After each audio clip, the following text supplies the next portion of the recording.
In this video, I'm going to explain why toggle ADS is way better than hold.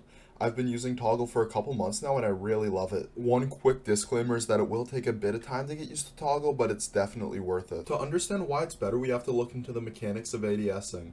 If you don't want to see the complex math behind it and just the answer, skip to the next timestamp.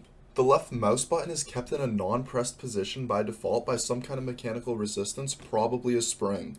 When you press down on the left button, you exert a force on it. The spring is then pushing constantly upwards on the button, and therefore your finger is pushing downwards to keep the button in a pressed position. Chances are you're not a robot and therefore not capable of pushing down on the button with the exact amount of force you need to keep it in the pressed position.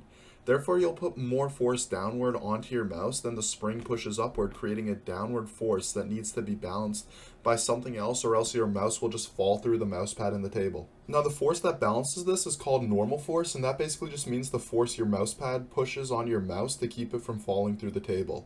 Friction just happens to be related to normal force, which means that by pressing down on toggle ADS, you'll create more friction. What this all means is that when you're holding to ADS, you'll have to push a lot harder to make it move. This leads to you having to tense your muscles more, and in my experience, some inaccuracy. The difference might seem insignificant, but when you look at modern mice and how people cut holes out of the plastic on their mice just to make it lighter, I'd argue that this is a relatively big difference. One thing to keep in mind is that the less friction there is between your mouse and your mouse pad, the less of a difference this will make. Subscribe for more tips on aiming.